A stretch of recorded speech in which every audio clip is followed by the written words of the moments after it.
Shalom mes bien-aimés, je vous salue dans le saint et le précieux nom de Jésus-Christ. J'espère que vous vous portez tous très bien. Aujourd'hui c'est dimanche. Certains l'ont appelé le jour du Seigneur. Le jour du Seigneur, j'espère que vous vous portez bien. En ce qui me concerne, le jour du Seigneur c'est chaque jour. Il n'y a pas de jour qui n'appartiennent pas au Seigneur. Tous les jours appartiennent à Jésus-Christ. Tous les jours sont les jours du Seigneur pour moi. Je vous salue mes bien-aimés. Soyez abondamment bénis. J'ai lu une histoire que je voudrais partager avec vous. C'est triste, mais voilà ce qui peut arriver lorsqu'on s'amuse avec le péché, lorsqu'on joue avec Satan. Vous savez, la Bible déclare que Satan est rusé. Lorsqu'on dit de quelqu'un qu'il est rusé, ça veut dire qu'il est capable de te prendre par ruse. Ça veut dire qu'il est capable de te tromper. Les gens qui sont rusés sont des gens qui trompent facilement. La ruse, c'est la tromperie. Donc le diable, il peut te tromper sans que tu ne t'en rendes compte. Si tu n'es pas alerte, si tu n'es pas attentif, si tu n'es pas éveillé. Donc, c'est l'histoire d'une dame que j'ai lue tout à l'heure. Et la dame dit que elle a son amie, sa meilleure amie a accouché et elle est allée rendre visite à sa meilleure amie dans un autre pays, c'est ici en Occident. Donc elle a quitté son pays. Vous savez, les voyages entre les différents pays sont faciles. Elle allait rendre visite donc à son amie. Le voir bébé, comme on dit souvent. Donc, elle est partie rendre visite à l'amie, elle a vu l'enfant, elle est allée voir l'enfant. Seulement, quand elle arrive chez son amie, elle trouve un visiteur, quelqu'un qui est également venu pour voir l'enfant, pour, voilà, une connaissance de son amie. C'est un Africain comme elle. C'est un monsieur qui apparemment est venu par la mer, c'est-à-dire qu'il a immigré de façon clandestine, mais il s'est installé dans le pays en question. Donc, la dame... Le monsieur est tellement gentil, le garçon est gentil, il est calme. Je précise que cette femme-ci, cette femme qui est allée rendre visite à son ami, elle est mariée et elle a 2 enfants. Donc elle est dans une relation stable, son mari est extrêmement gentil. C'est un homme honnête selon les dires de sa femme. Il s'occupe bien de sa famille. Ils n'ont absolument aucun problème. Donc, tous les voyants sont au vert, le ciel est très bleu. Donc, la dame dit, quand elle arrive chez sa meilleure amie, elle voit donc ce monsieur qui est tout gentil, tout souriant, tout beau, qui lui fait des compliments, etc. Son amie, la dame qu'on est venu visiter, a constaté et a dit ouvertement à ce monsieur, ma copine est mariée. Et elle a des enfants. Donc arrête tes machins que tu es en train de lui faire là. Elle a dit, ma copine est mariée. Mais celle à qui on faisait des compliments n'a pas daigné. Voilà, elle acceptait, enfin, théoriquement, elle acceptait les compliments. Elle a fait le temps qu'elle devait faire là-bas. Certainement, elle a sympathisé avec ce monsieur, entre guillemets, au point qu'il sache le jour où elle allait partir et l'heure. Puisqu'elle raconte que le jour où elle devait quitter la maison de sa copine, elle est sortie avec son sac et elle retrouve le monsieur garé dans la rue, en train d'attendre. Et le monsieur lui propose de l'amener à la gare, comme elle devait voyager. Et c'est comme ça que, après un peu d'hésitation, elle accepte. Elle entre dans la voiture du monsieur, il continue avec les compliments, etc. Et puis finalement, le monsieur l'amène, il ne l'amène pas à la gare. Au contraire, il l'amène sur une route où ils sont seuls. Il lui fait, je ne sais pas s'il va appeler ça la cour. Dans tous les cas, bref, la conclusion de l'histoire, c'est que le monsieur couche avec elle. La femme mariée qui était allée voir sa copine, qui était allée rendre visite à sa copine. Le monsieur finit par coucher avec elle dans la voiture, à cet endroit-là. Et quand le monsieur couche avec elle, elle se sent tellement humiliée, elle se sent tellement sale. Elle se sépare de lui et elle rentre chez elle. Elle va partir. Et depuis ce jour, le monsieur n'a cessé de lui mettre la pression. Il n'a cessé de la déranger. Il lui dit, j'ai été nude. Lorsque tu étais dans ma voiture, j'ai pris des photos. Bref, le monsieur lui met la pression. Elle a payé jusqu'à 5 000 € à ce monsieur. Mais il n'a cessé de la déranger, de la menacer. Elle en a fait part à son ami que le monsieur que j'ai rencontré chez toi, il me dérange, voilà ce qui s'est passé. Son ami lui a dit, mon ami, je n'ai rien à voir dans votre histoire. Je t'avais averti que ce monsieur, il ne faut plus parler avec lui. Je t'ai averti que tu es une femme mariée, fais attention, mais tu ne m'as pas écouté. Et voilà ce qui est arrivé aujourd'hui. Et voilà, les conséquences, tu vas les assumer parce que c'est toi-même qui as détruit ton mariage. Et je ne veux pas avoir dans cette histoire.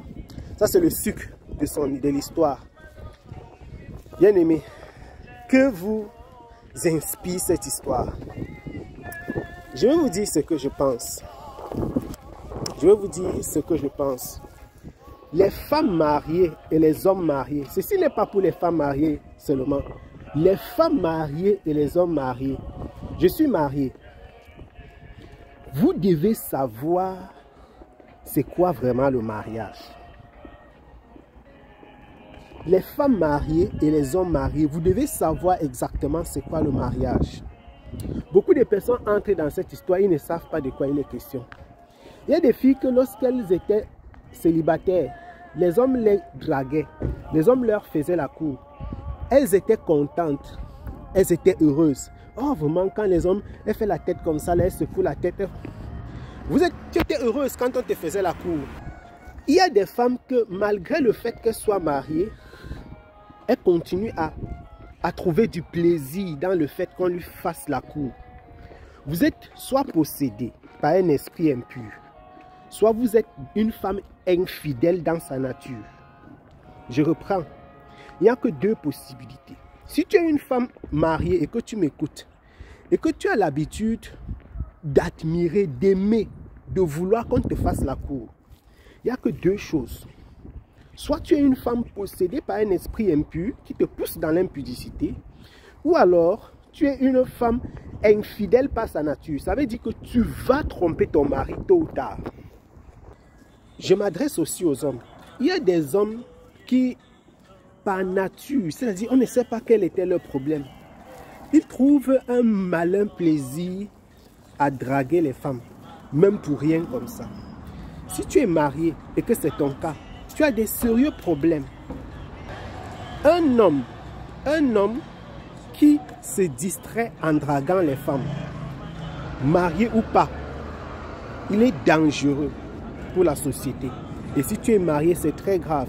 Il y a des hommes mariés qui disent, je drague les femmes juste pour me distraire. On ne se distrait pas en faisant la cour aux femmes. Vous êtes des impudiques et des infidèles. Et nous avons des hommes, certains même qui se disent chrétiens, qui malheureusement sont encore dans ce type de conditions de vie. Vous draguez les femmes à court, à tort et à travers. Vous êtes des infidèles réellement. Je reviens avec autre chose. Écoutez-moi bien. Si tu es une femme qui aime les compliments, il y a des femmes qui aiment les compliments, et que tu acceptes et tu reçois favorablement des compliments des autres hommes. Pareil pour les hommes, vous recevez les compliments des autres femmes de façon ouverte, vous recevez ça avec beaucoup de joie. Vous n'êtes pas loin de tromper votre mari ou votre femme. Je voudrais redire ici, un homme marié, il ne fait pas la cour aux femmes, même pour se distraire. Une femme mariée, elle ne regrette pas qu'on ne lui fasse pas la cour. Il y a des femmes qui sont mariées, mais qui regrettent, qui disent, ça fait longtemps, on ne m'a pas fait la cour. Si vous êtes une femme mariée et que vous avez ce type de sentiment, vous êtes une infidèle, même dans votre cœur. L'infidélité, ce n'est pas simplement le fait d'avoir couché avec un homme ou une femme. La Bible déclare que le corps de la femme appartient à son mari et le corps de l'homme appartient à la femme. Donc, un homme ou une femme ne doit pas t'apprécier sur le plan de ton corps et tu prends ça avec joie. Normalement, quand les hommes t'apprécient trop à l'extérieur, en dehors de ton mari, beaucoup diront, mon mari ne me fait pas, quand je m'habille, il ne voit jamais. Ma femme, quand je m'habille, elle ne voit jamais, c'est la secrétaire qui voit. Et tu es content avec ça. Il n'y a rien pour excuser. Il n'y a rien pour justifier votre infidélité. Il n'y a rien pour justifier votre faute, votre erreur, votre péché. Vous ne pouvez pas justifier l'infidélité. Tu ne peux pas accepter recevoir des compliments n'importe comment. Je dis bien n'importe comment parce que quelqu'un peut te faire un compliment et ça passe. Mais quand la façon dont tu reçois ça dans ton cœur, ça détermine qui tu es, comment tu es. Et il y a des hommes et des femmes qui reçoivent ce type de compliments avec joie. Vous êtes dans le processus du péché, peut-être sans le savoir. Les hommes et les femmes, les frères et les sœurs, vous prenez le numéro de téléphone de n'importe qui. Si tu n'es pas mon frère ou ma sœur en Christ, si tu n'es pas mon collègue de travail ou un membre de ma famille, voilà les trois grands groupes. Soit on a travaillé ensemble, ou on travaille ensemble, ou on est dans la même famille, ou on est amis par exemple, ou on est frères et sœurs en Christ. Voilà les trois grands groupes de personnes, ou les quatre grands groupes de personnes que je connais et de qui j'ai le numéro de téléphone. Pourquoi je vais avoir encore le numéro d'une personne, d'une autre personne? Absolument pas. Je n'ai vraiment pas envie d'avoir le numéro de quelqu'un d'autre. Je n'ai vraiment pas envie d'avoir le numéro de quelqu'un d'autre. Il faut vous mettre à l'abri du péché. Mettez-vous à l'abri du péché. Vous-même, lorsque vous ouvrez des portes, vous vous amusez avec le feu. La Bible déclare qu'est-ce que quelqu'un peut mettre du feu dans son sang sans qu'il se brûle. Est-ce que tu peux allumer le feu en ton sang et que tu ne te brûles pas? La Bible déclare fuir l'impudicité, mais vous refusez de fuir l'impudicité. Satan est extrêmement rusé. Pendant que tu t'amuses, tu te dis que non, je suis juste en train de blaguer avec le monsieur ci, je suis en train de blaguer avec la dame ci. Le diable te frappe. Le diable ne blague pas avec toi. Lui, il te frappe directement. Et pendant que tu seras en train de regretter, là, ça te regarde. Tu regrettes, c'est pour toi. Il a déjà fait ce qu'il avait à faire. Il y a beaucoup de leçons à tirer de cette histoire. Beaucoup de leçons à tirer de cette histoire. Faites attention quand un homme ou une femme vous complimente, vous les mariez. Je n'aime pas les compliments venant, que ce soit des célibataires ou des mariés, de sexe opposé, d'ailleurs même de n'importe qui. Je n'aime pas des compliments, trop de compliments physiques. Non. Non. C'est pas bon. Il faut faire attention. Mais il y a des gens qui reçoivent ça ouvertement. Une femme qui donne son mari, un homme te fait la cour et il te demande ton numéro de téléphone. Beaucoup de sœurs font ça. Vous croyez que vous êtes extrêmement sage. Quelqu'un te fait la cour, après il te demande ton numéro. Tu penses que tu vas lui donner ton numéro pour te débarrasser de lui. Tu mens. Pareil pour les hommes. Une sœur ou une femme te demande ton numéro. Bon, une sœur, on peut dire que tu peux partager ton numéro de téléphone avec une sœur en Christ. Mais quand quelqu'un que tu connais à peine te demande ton numéro de téléphone, demande où tu vis, où tu habites, pourtant tu vois les intentions de la personne. Il y a également des gens qui, tu rencontres une personne, les sœurs et les frères, vous connaissez ça, surtout les sœurs. Quelqu'un te rencontre, il te montre clairement qu'il veut te faire la cour et il te propose de t'accompagner. Mais toi, tu acceptes qu'il t'accompagne. Parce que tu penses que tu es trop sage, tu es trop intelligent, tu es très forte, tu connais résister au péché, c'est ça? Il y a une expression par moi qui dit que tu vas lire, tu vas te rendre compte quand c'est déjà passé. C'est ce qui s'est passé avec cette dame. Le péché sexuel, on ne résiste pas. On n'est pas sage envers le péché sexuel. On fuit. On fait comment? On fuit. Moi, je fuis. Fuir le péché sexuel, ce n'est pas être faible. Ce n'est pas manquer de spiritualité. Fuir le péché sexuel, c'est obéir à la volonté de Dieu. Fuir le péché sexuel, c'est obéir à la parole de Dieu. Je fuis le péché sexuel parce que c'est ce que Dieu veut. Vous comprenez un peu? Je fuis. Je porte mes pieds, je fuis. Donc si je sens que c'est un jar, je fuis. C'est tout. J'espère que vous avez été édifiés et je vous salue mes bien-aimés dans le saint et le précieux nom de Jésus-Christ. Dites-moi qu'est-ce que vous pensez de cette histoire. Selon vous, comment un homme ou une femme chrétienne devrait se comporter dans ces conditions, dans ces circonstances que j'ai tantôt citées? Qu'est-ce que vous faites au quotidien pour éviter le péché sexuel? Soyez abondamment bénis en Jésus-Christ. Shalom.